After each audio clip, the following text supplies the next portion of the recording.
ताई, जीजू, शौर्य, अरे माझा ना फोन मिळत नाहीये. तू प्लीज एकदा बघतोस का बेडरूम मध्ये मी विसरलीये का तिकडे?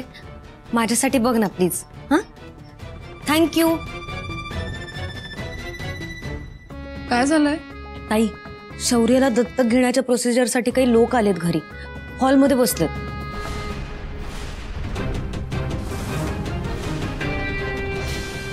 अगं पण असे अचानक कसे आले? अरे बापरे, घरचं हे असं वातावरण त्यांच्या समोर आलं तर शौर्याला दत्तक घेणं अवघड होऊन जाईल.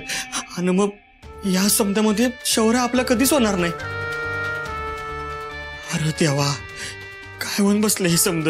अहो जरा शांत व्हा ना तुम्ही. असं काही होणार नाही. शौर्य आपला आहे आणि तो आपलाच राहणार. तुम्ही काळजी नका करू.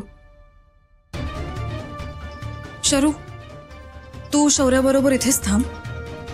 आता त्याच्या या मनस्थितीत त्याला त्या लोकांसमोर नको न्याल. ताई, पण असं कसं होईल? दत्तक घेण्याच्या प्रोसिजर मध्ये ते लोक कधी ना कधी तरी शौर्याला समोर यायला सांगतीलच ना. मग होय ना. आणि मग तेव्हा काय करणार आपण अक्षरा? तुमचा माझ्यावरती विश्वास आहे ना. मग मला एक शेवटचा प्रयत्न करू दे.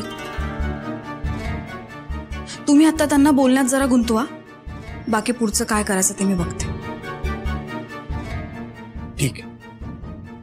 अहो एक मिनिट. काय आहे? हा, आई अंबाबाई आहे आपल्या पाठीशी. नका इतकी काळजी करू. आणि असे भरल्या डोळ्यांनी जाणार आहात का ते लोकांसमोर? नाही ना.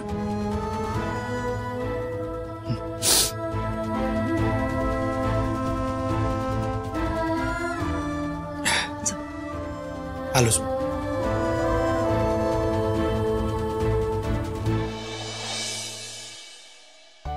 पाणी घ्या. थँक्यू.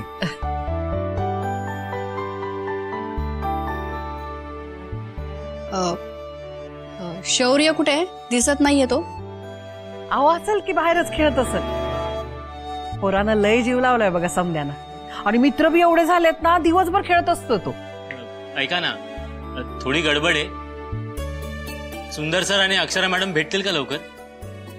नाही, कसं आहे, आम्ही कामाला सुरुवात करू म्हणजे आम्ही पण फ्री होऊ. काय मॅडम? हा हा, वही बोलवते ना. प्लीज. हा, तो आला. नमस्कार. सुंदर सूर्यवंशी. ह्या माधुरी मॅम हेड ऑफिस मधून आल्या. नमस्कार. नमस्कार.